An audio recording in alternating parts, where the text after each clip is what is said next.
Muchas gracias a todos los que habéis tomado el café, cogido fuerza para esta sesión que tenemos esta tarde dentro de un congreso sobre el diálogo en el que contamos con una gran variedad de enfoques del diálogo.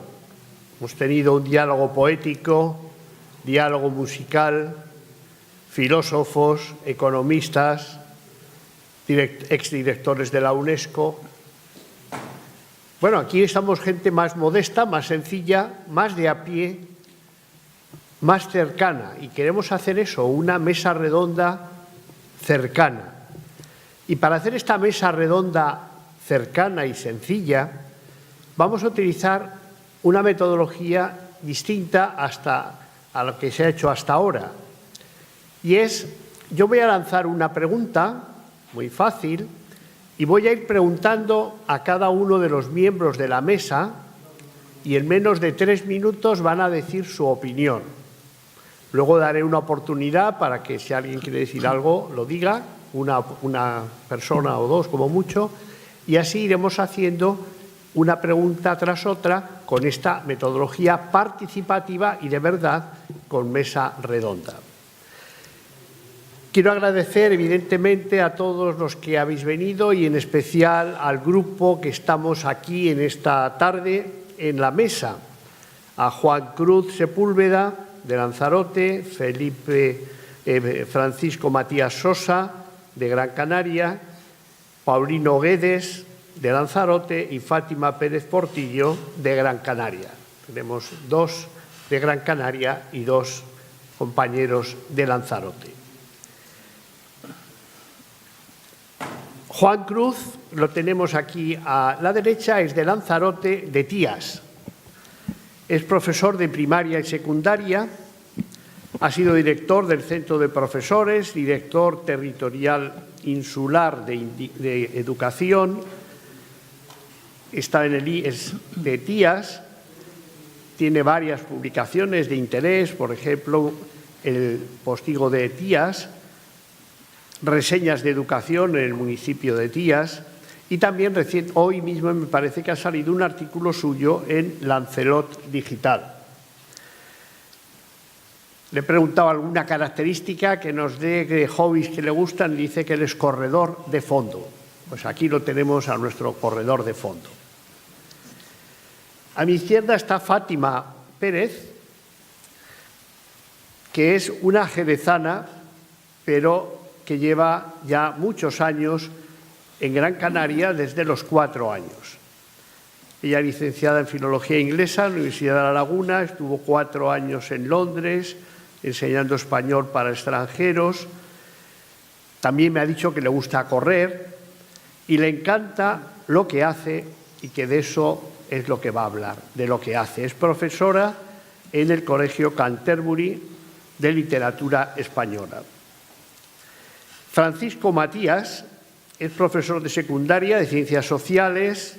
Me ha dicho que diga que empezó de carpintero y todavía tiene una carpintería por la casa, con lo cual hace todo el bricolaje como el más experto de los que hay. Trabaja en el tema de psicopedagogía y en inteligencia emocional y ha conseguido, con otros cuantos, que este año, después de 10 años, el año 2004, tuvimos el primer Congreso de Inteligencia Emocional y a los 10 años, 2014, ha empezado como asignatura optativa la inteligencia emocional en los centros canarios. Es una persona muy activa en la participación de la comunidad educativa en temas de educación compensatoria y una curiosa característica, tiene una, especie de furgoneta que llama la California, que no es furgoneta, sino que es todo, es una roulotte que sirve para pasear por el mundo, para vivir la naturaleza en primera persona. Y también tiene otra característica interesante, deportiva, que es entrenador de fútbol de nivel 1 Deportivo de Lanzarote. Así que estas son las características académicas, personales y cordiales de los miembros de nuestra mesa. El tema que tenemos esta tarde tiene un título general que es Diálogo y Educación. Bueno, es un título muy general, se puede enfocar de muchas formas. Nosotros vamos a hacer 4 preguntas, dirigidas a 4 maneras de enfocar el diálogo, 4 aspectos que hay que tener en cuenta cuando hablamos de diálogo y educación. Puede hacer otros muchísimos, pero nosotros hemos elegido 4 cercanas a todos los que estamos aquí. La primera pregunta, cuando hablamos de diálogo en educación, ya ha salido en muchas intervenciones de hoy, es el diálogo entre profesor y estudiante, profesor y alumno. ¿Qué podemos decir de ese diálogo profesor y alumno? ¿Qué importancia tiene? Se ha hablado antes y se ha debatido de este aspecto. Bueno, vamos a dar nuestra sencilla opinión de qué es eso del diálogo, para qué puede servirnos, por qué es imprescindible, si así lo creemos, diálogo profesor-alumno. Ya no vale aquello de que el que pueda entender, entienda, y se va de la clase, y a lo mejor no han entendido absolutamente nada, como un amigo que llenaba pizarras y pizarras de ecuaciones en la Facultad de Exactas de Matemáticas de la Complutense, y luego se iba tan contento diciendo esa frase, y realmente ninguno podía entender nada, desafortunadamente. Bueno, nosotros creemos que tiene que haber un diálogo y para eso hacemos esta primera pregunta. Empezamos por Juan Cruz. ¿Qué te parece a ti, qué importancia, qué significado tiene este diálogo de profesor y alumno? Adelante, Juan. Buenas tardes a todos, encantado de estar aquí. Muchas gracias a Domingo, muchas gracias a todo el equipo de la UNED. Con respecto a la pregunta, tengo que decir que aquí hay mucha gente entre el público de los cuales he aprendido mucho también. Nosotros los maestros, uno de los problemas que tenemos es que no encontramos el espacio para el diálogo entre maestro, alumno. Estamos a veces más preocupados por el día a día, la programación, preocupados por transmitir conocimientos, incluso la burocracia, las pautas que nos da el orientador para trabajar. Y bueno, cuando encontramos ese espacio, creamos el clima adecuado para la convivencia y para el diálogo, porque entendemos que el diálogo con el alumno es la clave del éxito y debemos de escuchar el doble de lo que hablamos. Y entonces me callo ahora. Les había dicho que tenían como máximo 3 minutos para decirnos una idea, no se puede decir muchas más. Paco, adelante. Bien, buenas tardes. Encantado de ver gente que hace muchísimos años hemos coincidido en estos encuentros y aclarar un poco la situación cuando Domingo me presentó, que el éxito de que en Canarias se haya instituido la asignatura de inteligencia emocional y creatividad, EMOCREA, como se llama aquí, parte también de 2004. En 2004 fue el primer congreso en Canarias de inteligencia emocional. Pepa Doreste siempre la nombro porque fue la que nos facilitó en Canarias el que empezara a llegar gente de la UNED de Madrid y de todos los centros. Y hemos hecho una familia que ha parido esta situación. Es decir, la UNED es responsable de que ahora mismo en Canarias esté la asignatura de psicopedagogía, la asignatura de inteligencia emocional, EMOCREA. Bien, en esta situación y llegada hasta ahora, me gustaría agradecer a todos los ponentes anteriores porque todos han puesto su granito para definir un poco cuál es la función nuestra en las aulas. Todos han puesto su punto desde el punto de vista global de las relaciones diálogo norte-sur, relaciones entre culturas, todo tipo de relaciones. Llegado el momento de hablar del maestro, el principal problema, cuando Domingo me regaló este libro del que estoy enamorado, ¿qué pasa en las aulas? Las aulas son conflictivas. ¿Qué opina el profesorado?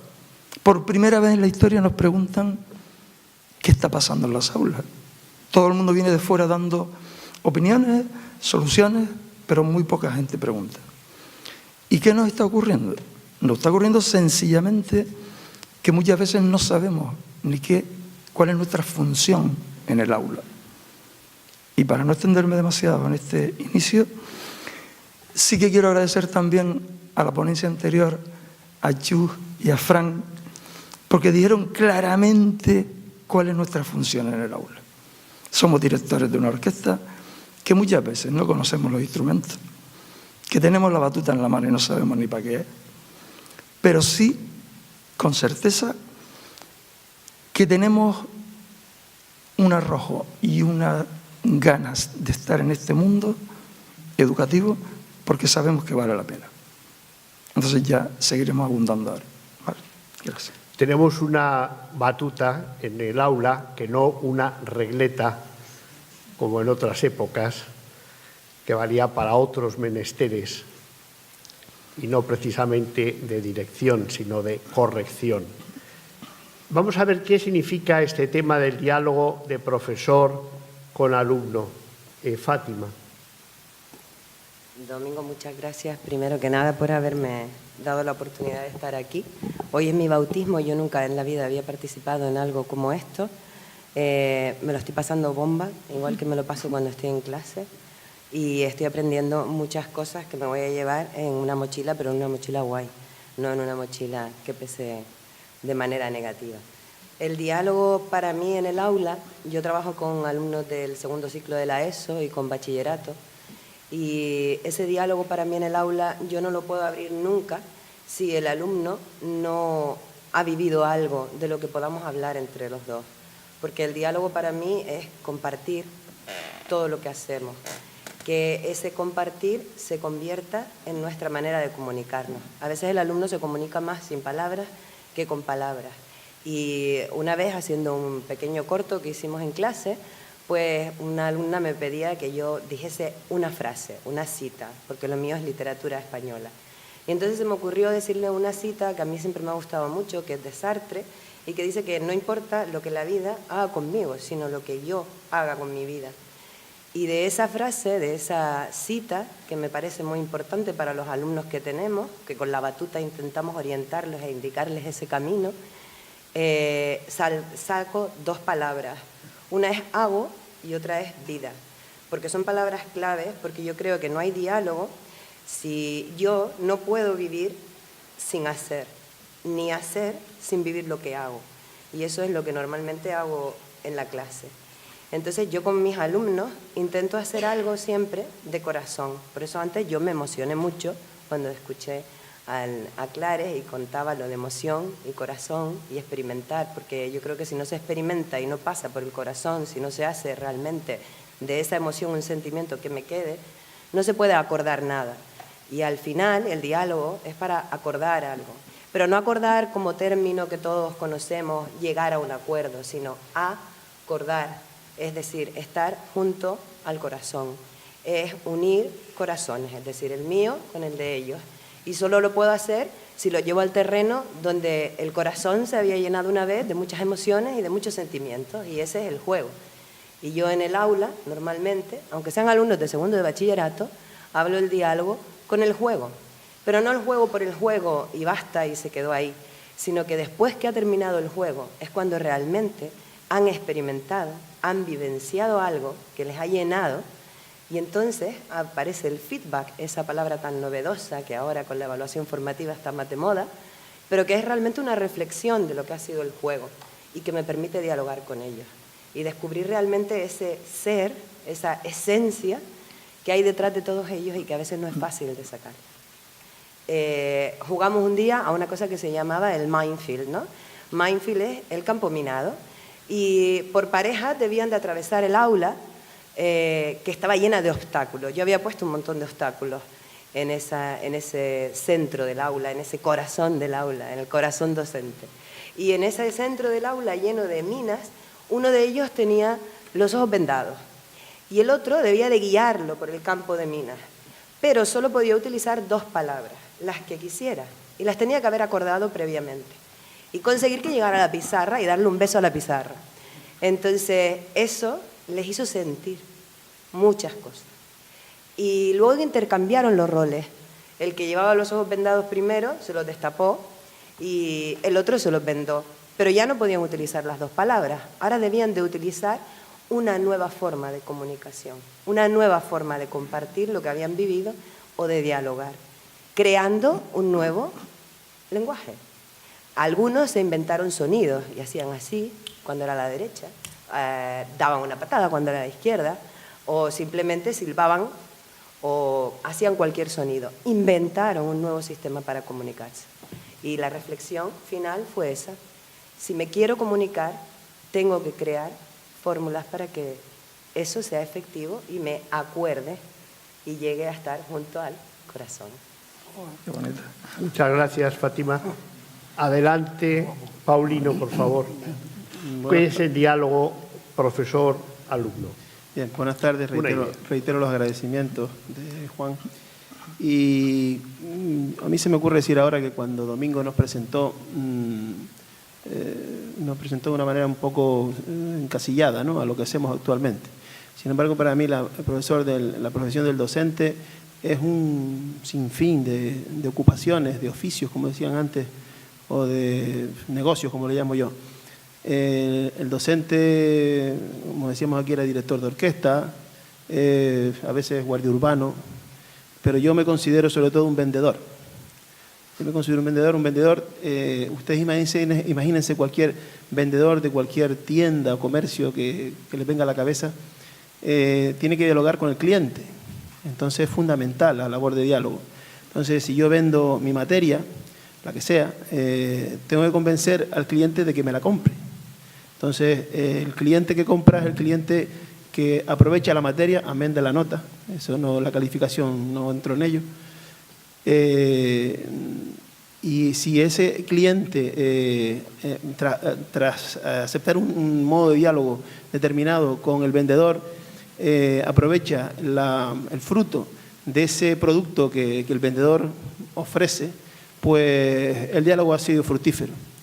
Es muchas veces lo que nos pasa, que nos ponemos en los docentes en una posición un poco a la antigua usanza, como se contaba aquí antes, el profesor Cárdenas, José Carmona, José Carmona. Una posición de la época de la enciclopedia Álvarez, ¿no?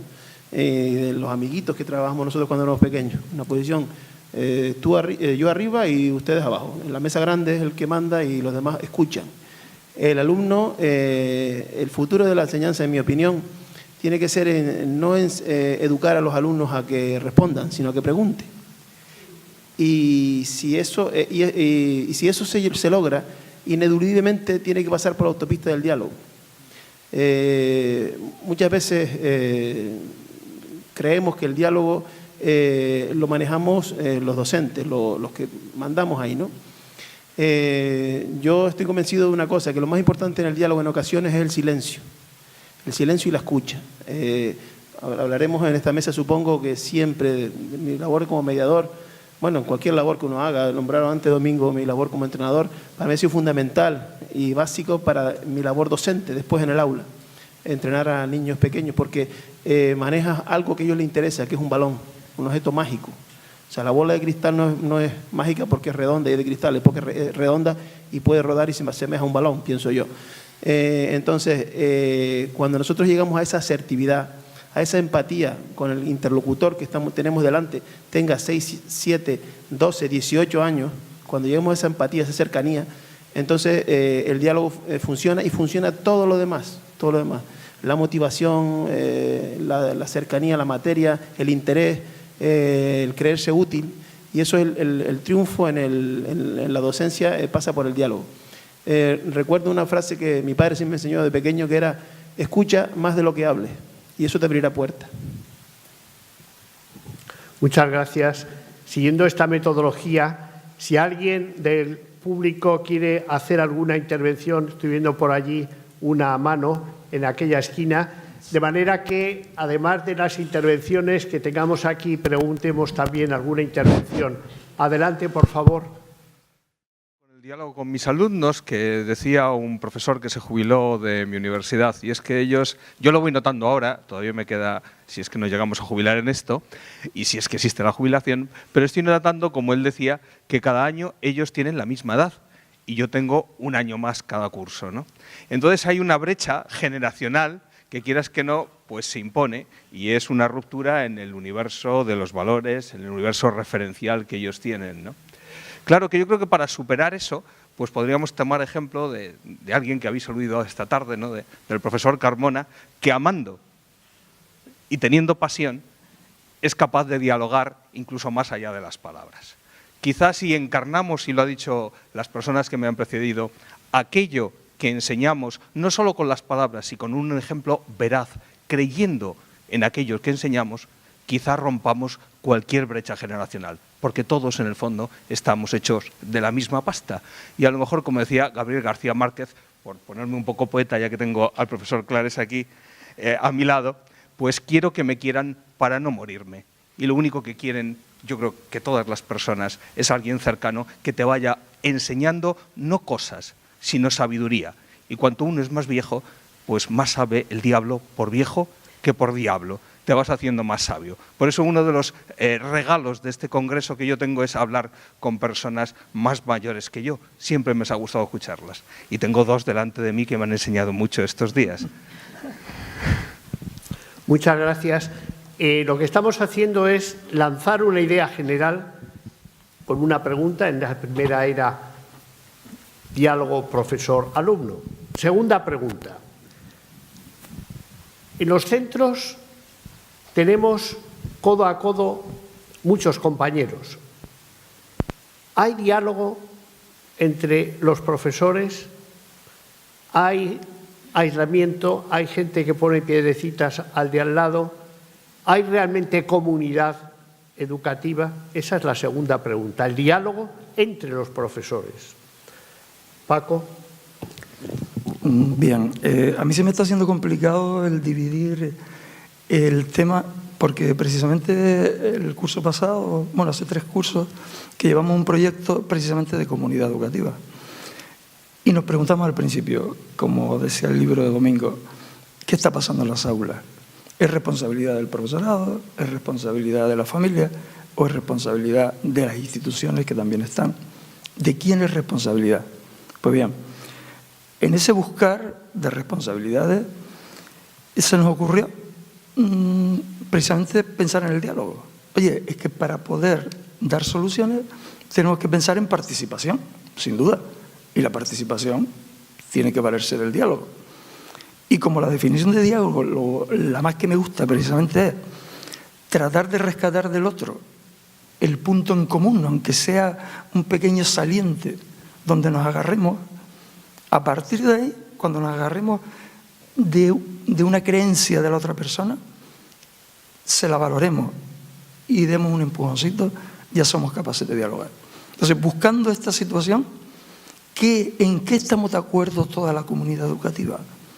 Y nos pusimos a buscar en las leyes, desde la ley Moyano de 1855, empezamos a buscar y encontramos algo curioso. Resulta que todas las leyes que parece que le dan un vuelco al sistema educativo, se diferencian en poquísimo se diferencian. Y coinciden en algo importantísimo, que es que todas pretenden el mismo tipo de personas. Personas que le preguntan a la familia, le preguntan al profesor, le preguntan a cualquier componente de cualquier partido político, y es que no se atreve a disociar de lo que estás hablando. O sea, personas autónomas, demócratas, participativas, con criterio. ¿Y cómo se consigue eso? ¿Cómo se consigue eso? Siempre que empezamos a hablar de problemas en las aulas, hablamos de falta de disciplina, de falta de autoridad. Que no, que la hay. Puede ser una autoridad laxa, puede ser una autoridad de un tipo o de otra. Lo que sin duda funciona es una disciplina democrática, porque necesitamos normas para funcionar en un aula, y eso lo entiende el profesor perfectamente. Disciplina, sin duda, democrática. Autoridad, sin duda. ¿Pero es que te la piden? Autoridad moral. Lo que no puede ser es profesores derrotados en el aula, instituciones que no denostan, padres que abandonan. Eso sí que no. O sea, el alumno en esa situación no hay forma de montar nada. Bien, entonces dentro de ese, cuando encontramos ese punto en común, es lo que dijimos. ¿Y qué hacemos? Vale, vamos a coger una tutoría y vamos a poner en marcha esta situación.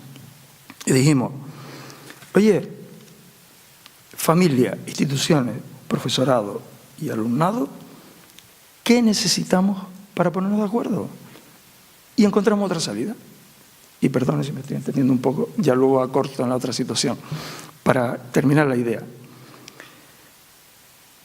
Cada institución o cada sector de la educación tenemos claramente marcadas las competencias. Ahora se habla de competencias, ante objetivos, lo que quiera, competencias. El alumnado parece ser que son las más claras, las 8 competencias, y yo estoy empeñado que la emocional tiene que ser la primera.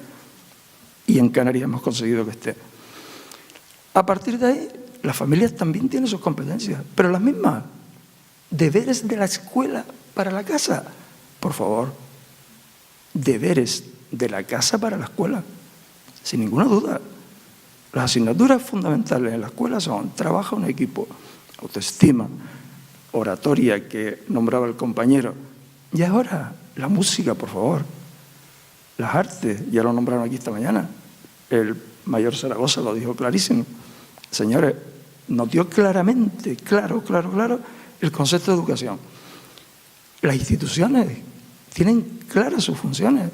Ahí está Tonucci, con su libro La ciudad de los niños, que dice que si las instituciones cumplen las competencias y haciendo una ciudad para los niños, es una ciudad respetuosa, donde no hacen falta guardias a las puertas de los colegios y donde los adultos cumplamos nuestras funciones fuera del aula para que el aula funcione. Gracias, Paco. Estamos hablando del diálogo entre los profesores. ¿Cuál es tu punto de vista, Fátima? Pues cuando has dicho que hay algunos profesores que pues intentan como poner piedrecitas en el camino al otro, normalmente yo no veo que lo hagan con mala intención. Lo que pasa es que nos toman por locos a los que a veces nos salimos de lo que siempre se ha hecho así. Entonces ellos te dicen, es que en la clase no puedes hacer esto porque siempre se ha hecho así. La cuestión es tratar de convencerlos de ese siempre se ha hecho así, quién se lo ha puesto a él en su ser. Es decir, la esencia de un docente cuando empezamos y nuestra intención es ponernos en el aula y tratar de facilitarle el camino al alumno hacia el aprendizaje, esa esencia, ese ser que nosotros tenemos, poco a poco se va enterrando. Se va enterrando con la rutina, se va enterrando con el día a día, con los otros que ves que te toman por loco, lo vas ocultando y se va perdiendo. Entonces perdemos un poco la pasión esencial que todo docente tiene, igual que cualquier madre o cualquier padre tiene esa pasión porque su hijo aprenda tal y cómo nos emocionamos cuando el niño empieza a pedalear en la bici y le has quitado los ruedines, ¿no? Ese tipo de emociones a veces se pierden. Ese tipo de sensaciones que tenemos en el aula se pierden y entramos apagados como un poco grises.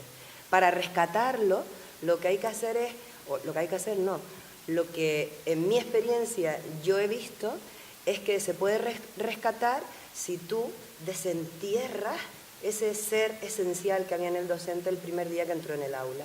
Y ese ser esencial que estaba ahí, porque esencia es ser, que estaba ahí en ese docente, solo lo puedes rescatar si le pones el anzuelo para que pique. ¿Cómo le pones el anzuelo para que pique? Pues poniéndole un manjar suculento a nivel docente. En este caso, por ejemplo, a mí me encanta la lectura. Yo soy una empedernida lectora y creo que los niños deberían serlo. Y si no deberían serlo, mi condición es que quiero transmitirles que hay que leer. ¿Cómo lo hago? Pues lee.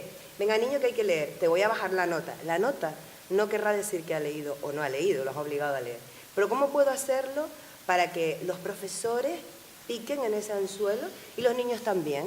Reunirnos, porque si no nos unimos, es muy difícil que haya esa motivación.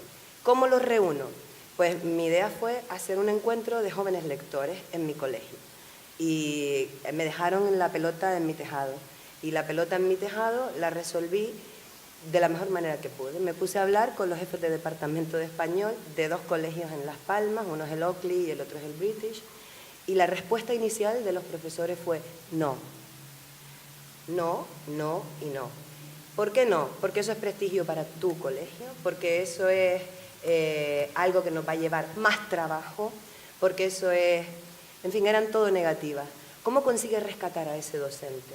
Porque está ahí debajo, porque si no nadie nos mantendría en las aulas, no nos forramos de dinero por estar en las aulas, entonces hay una esencia docente ahí que cuando tú le dices, no es prestigio, este año es en mi colegio y el año que viene lo haces tú, no es más trabajo, vas a leer un libro con ellos en clase y luego ellos van a expresar lo que sienten con el libro en otro sitio y nosotros nos vamos a unir y vamos a disfrutar de eso, es simplemente eso. Después de 1h30 con uno de los jefes de departamento conseguí que dijera sí. Y después de varias jornadas de diálogo con el otro, de diálogo que era simplemente despertar en él lo que yo ya sentía, intentar transmitirle lo que ya sentía, ponerle un gran anzuelo y decirle cómo nos lo vamos a pasar, ya verás qué bien vamos a estar porque los niños lo pasan bomba. Conseguí que el otro dijera que sí. Y para mí eso es dialogar, es decir, despertar la esencia que hay en el otro. Sin importarme las piedras que me pusieran en el camino y me tomaran por loca, porque en realidad yo lo que busco siempre es la esencia nuestra, que es educar, es decir, conducir desde un sitio hasta el otro, simplemente eso. Gracias. Diálogo entre profesores. Paulino. Bien, Domingo, cuando presentaste la pregunta decías que si, haces una pregunta múltiple, si había cercanía, si había obstáculos, si había piedras en el camino, si había colaboración entre profesorado, ¿no? Yo creo que hay de todo, absolutamente de todo, dependiendo siempre del tipo de profesorado, del tipo de persona con que estemos hablando, ¿no? Si hablamos de fortalezas en las relaciones entre profesorado, entre compañeros, yo creo que podríamos hablar de las fortalezas se centran en características personales, igualdad de caracteres o cercanía entre los caracteres de las personas, afinidades, gustos, a lo mejor entre la misma materia pues hay más cercanía porque pertenecen al mismo departamento, etcétera.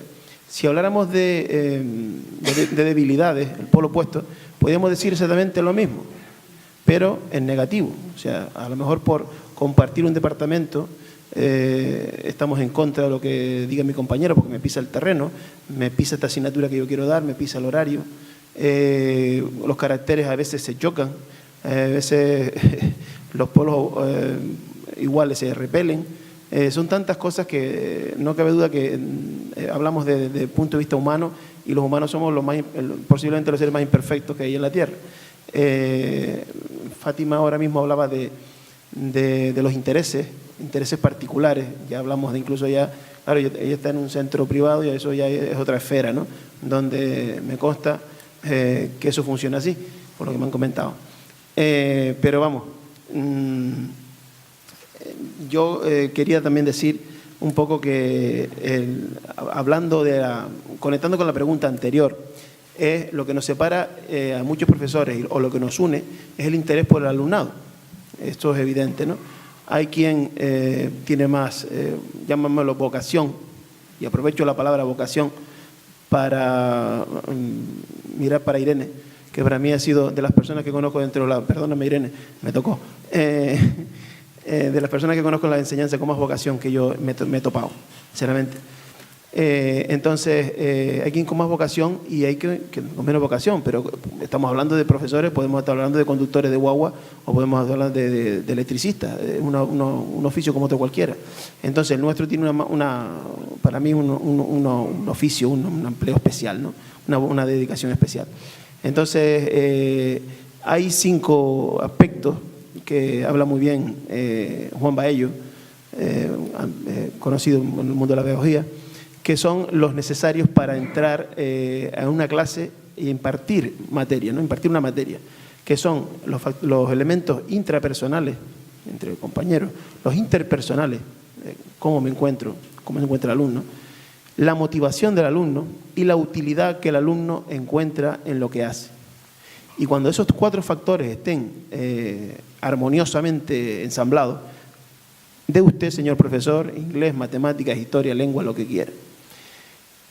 La diferencia entre el profesorado muchas veces, que eso afecta al diálogo, está en la catalogación o en la priorización de esos 5 factores, en mi opinión. Hay quien pone, lo normal tradicionalmente era que el último que acabo de nombrar, la materia, se coloque el primero. Entonces yo estoy aquí para dar inglés, lo siento. A mí no me importa cómo esté ese chico, los problemas que traiga de la casa o cómo se lleve con el de al lado. O si encuentra esto motivador o no lo encuentra motivador o lo encuentra útil. Entonces hay quien lo pone en medio, hay quien lo pone al final. O sea, muchas veces lo que nos separa a los docentes es esa catalogación que en mi opinión, es fundamental, tal cual la coloca el profesor Baello. La materia al último. Y cuando esté todo preparado, es como si hacemos una comida, o sea, pensamos comernos el más rico manjar, pero metiendo la mano en el caldero, sin preponer la mesa, sin guisarlo, sin colocarlo, ¿no? O sea, y yo creo que eso es así, ¿no? Y por último, para terminar esta intervención, un poco también me evocó las palabras de Fátima. Algo que habla muy bien en ese sentido, lo tiene muy claro Mar Romera, que habla de convencer. No sé si tú decías, Fátima, de convencer a los compañeros para que hagamos una cosa en común a través del diálogo. Ella utiliza un término que me parece mucho más integrador, que es contagiar. O sea, abarca mucho más el contagiar que el convencer. Y una vez contagiado el claustro o los compañeros del departamento, el grupo afín de profesores, se trabaja en una misma línea y los resultados están ahí. Muchas gracias. Juan. Bien. Bueno, diálogo de profesores. Diálogo de profesores. Yo me sitúo vamos a ver, los espacios que tenemos como maestro para dialogar. Digamos que por normativa al maestro, tenemos nuestro hueco dentro de lo que son los espacios de tutoría formales, donde hablamos de todos y cada uno del alumnado y que es digamos que sería dentro de los formalismos mínimos que existen, ¿no? Luego, hoy se han añadido otros, como son en las comisiones de coordinación pedagógica, donde hablamos de todos y cada uno, de sus capacidades, de otro tipo de aspectos. Luego también todos sabemos los espacios del profesorado en los claustros, que, a veces se convierten en otra cosa, no van los aspectos pedagógicos, a veces ha derivado hasta en aspectos de otra índole, política y demás. Por haber espacios hay hasta en las propias actividades complementarias, las actividades extraescolares, en fin, todo eso al profesorado, lo que se busca, ¿no? Porque cada cual somos diferentes, y yo creo que uno de los valores está en aprovechar precisamente las discrepancias, aprovechar esas afinidades y sobre todo el objetivo fundamental es crear el buen clima de trabajo, porque el profesorado, en la práctica sabemos cuando un clima de trabajo es el adecuado, el correcto, se va a trabajar de una forma, y cuando las condiciones son adversas, pues sabemos cuáles son ese tipo de dificultad. Por tanto, creo que los espacios que están por normativa son insuficientes, y se debe de, pues eso, procurar otros momentos para potenciar el éxito escolar a través del diálogo entre el profesorado. Yo, bueno, apunto que me parece bastante enriquecedora la aportación que han hecho Paulino, Fátima y Paco, ¿no? Y bueno, reitero que desde la mesa estoy aprendiendo un montón. Gracias, Juan. Todos estamos aprendiendo, porque lo que estamos haciendo son escuchar testimonios experienciales, historias de vida, que son las que nos hacen cambiar rumbos a veces y aprender precisamente de la experiencia de nuestros compañeros. ¿Alguna sugerencia sobre este? Adelante, allí veo una mano también. Para pensar que el diálogo entre docentes es necesario. Ahí me lleva a pensar concretamente en la sociedad en la que estamos. La sociedad va avanzando mucho, avanza bastante, a unos pasos agigantados, y lo hace a través de equipos de trabajo. No lo hace de forma individual, sino que los avances que se crean en cualquier nivel se hacen pues, en base a trabajo de mucha gente que está colaborando y que está participando en hacer cosas nuevas. Eso por una parte. Por otra, con la sociedad de comunicación que tenemos, la facilidad de acceso a la cantidad de información, hablando desde el punto de vista educativo, de información, metodología, forma de hacer las cosas, pues yo creo que es una forma de enriquecerse mucho si construimos algo entre varias gente que comparta eso. Eso nos va a hacer el trabajo más sencillo y mucho más rico. Y nos va a evitar que estemos ahí en nuestro nicho, que para conseguir lo que consigue un grupo vamos a tener que trabajar como todos los miembros, como mínimo. Y nunca será así, porque yo siempre he pensado que 1 más 1 no son 2, son más. O sea que razones incluso egoístas, pienso yo, que son suficientes para pensar y para apostar por el diálogo entre docentes y que van a favorecer tanto su desarrollo personal, profesional, o sea, y va a trabajar en un ambiente mucho más cálido y mucho más, digamos, integrado en su propio puesto de trabajo. Hay que llegar a esas conclusiones y necesitarlo, pero creo que esas razones pueden ser suficientes con ellas mismas para que nos planteemos esa necesidad de trabajar y colaborar con los compañeros y compañeras que tenemos a nuestro alrededor. Muchas gracias. Me parece que José María había levantado la mano también.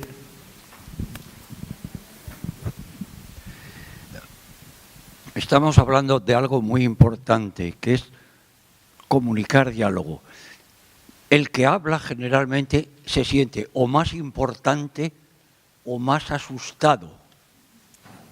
Entonces, el que escucha tiene que hacer un esfuerzo de no preparar de antemano lo que tiene que responder, sino de escuchar. Y eso se supone que lo puede hacer si resume el largo discurso en cortas palabras. Las asociaciones, que desafortunadamente para muchos casos son simplemente sistemas de control que enfurecen a los profesores o que sirven para exigir aprobados para los niños, se distancia mucho de lo que pensamos que debe ser la verdadera comunicación y relación con padres y madres y lo que pueden aportar con sus propios niños y todos los demás. Es lo que hablamos mucho con la gestión del conocimiento, que no se aprovecha ese conocimiento. Aquí habla ahora mismo en ese sentido Paulino. Juan. Bueno, vamos a ver. Yo siempre tiro de la normativa también.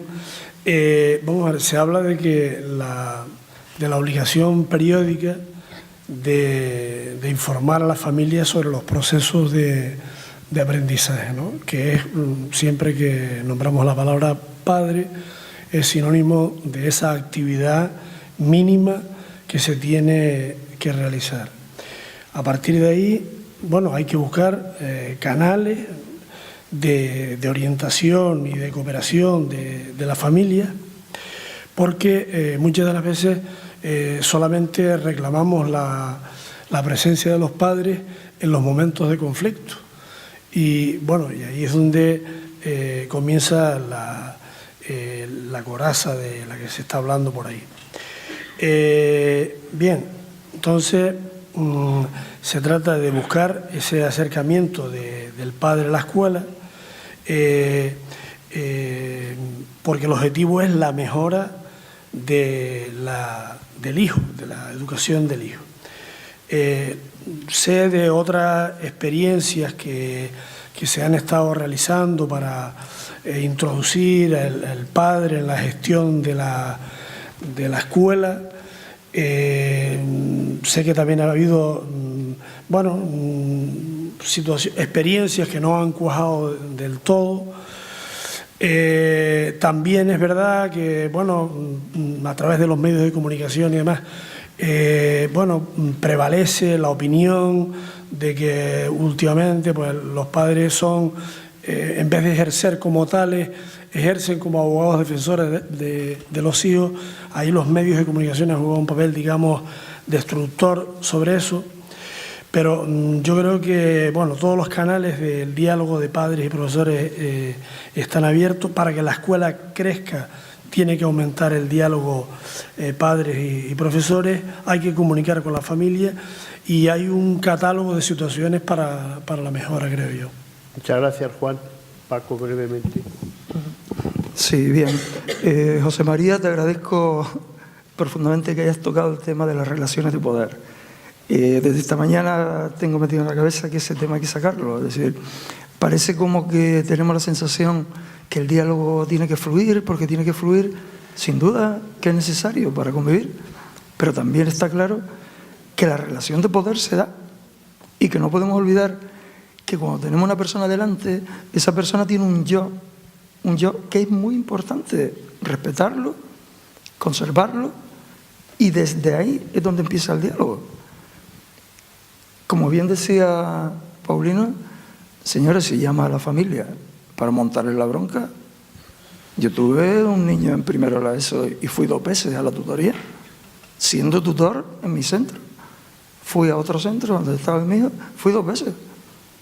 ¿A qué voy?